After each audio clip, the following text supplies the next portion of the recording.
Dalam nama Bapa dan Putra dan Roh Kudus. Amin. Shalom Aleihim. Berjumpa lagi dengan saya pada perenungan hari ini, tanggal 18 Agustus 2021. Upahan di kebun anggur. Bacaan-bacaan liturgi hari ini diambil dari kitab Hakim-Hakim 9 ayat 6 sampai dengan 15 dan Injil Matius 20 ayat 1 sampai dengan 16a. Saudara-saudaraku yang terkasih di dalam kasih Kristus, hari ini kalau kita membaca dengan cermat Injil yang disajikan, yaitu tentang kiasan surga yang disampaikan oleh Yesus, yaitu perumpamaan tentang orang upahan di kebun anggur, mungkin dari kita sedikit mengerutkan kening. Kita akan berpikir tuan rumah pemilik kebun anggur tidak bersikap adil dan bijak. Pemikiran ini saudara-saudara sama dengan orang upahan yang pertama. Jika kita ada pihak pada para upahan tersebut, kita pun akan bersungut-sungut. Kita merasakan tidak diberikan keadilan, saudara. Fokus perumpamaan ini bukan terletak pada hubungan pekerja dengan pemilik kebun anggur. Bukan pula soal gaji yang tidak adil, tetapi pada perkataan dan perbuatan tuan pemilik yang secara teologis menunjukkan Allah yang dengan bebas memberikan karunia yang baik kepada manusia. Di sini saudara-saudaraku yang terkasih, Yesus menunjukkan bahwa Allah Bapa kita memperlakukan semua manusia menurut prinsip-prinsip upah keadilan ekonomi. Tidak memperlakukan semua manusia menurut prinsip-prinsip upah keadilan dan ekonomi. Dalam beberapa hal, Allah tidak tertarik untuk mencari keuntungan. Allah tidak memperlakukan semua manusia atas dasar pukulan dibalas dengan pukulan. Juga perbuatan baik dibalas dengan perbuatan baik yang lainnya. Kasih karunia Allah, saudara-saudara, tidak mengalir berdasarkan persentase. Karena dari kepenuhannya kita semua telah menerima kasih karunia demi kasih karunia. Yohanes 1 ayat 16. Saudara-saudaraku yang terkasih di dalam kasih Kristus, ada sebuah syair lagu yang sangat bagus sekali. Pujian yang sangat sederhana yang dinyanyikan dalam berbagai bahasa di dunia. Allah itu baik, Allah itu baik, Allah itu baik, amat baik bagi saya. Lagu ini saudara-saudaraku yang terkasih mengungkapkan arti dasar dari perumpamaan yang kita renungkan hari ini. Hanya permasalahannya saudara-saudaraku yang terkasih, kita tak pernah bersyukur atas apa yang telah kita terima. Kita selalu bersungut-sungut, saudara.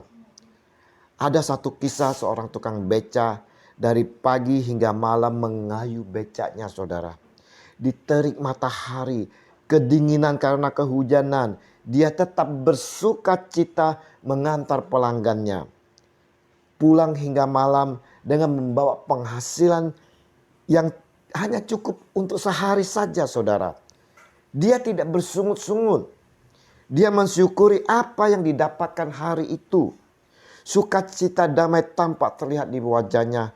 Apalagi sesampainya di rumah yang reot, tak layak dihuni, saudara. Bisa berjumpa dengan anak dan istrinya dengan penuh sukacita, penuh keharmonisan. Berbeda, saudara-saudara, dengan seorang manajer yang berpenghasilan jauh lebih dari tukang becak. Beratus kali lipat penghasilannya, saudara. Setiap menerima gajinya di akhir bulan, manajer ini selalu bersungut-sungut, saudara. Mukanya selalu seperti pepaya yang berlikuk-likuk. Di dalam dirinya tak ada sukacitanya. Mukanya selalu masam.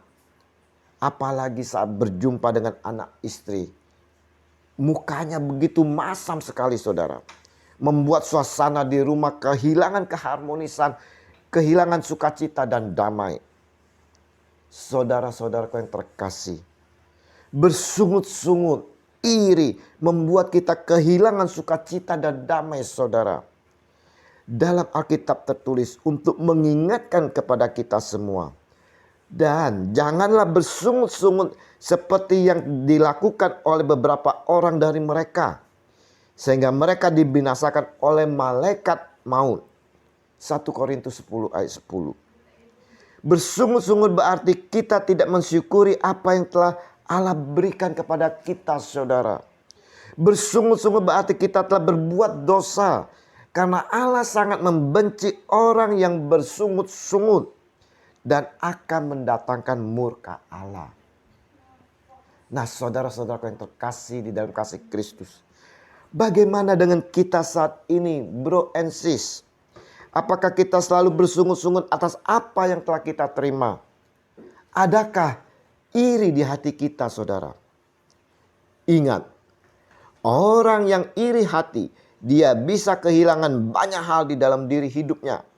Sukacita hilang, damai sejahtera hilang, rasa syukur menjadi hilang, kesehatan pun hilang, saudara-saudara.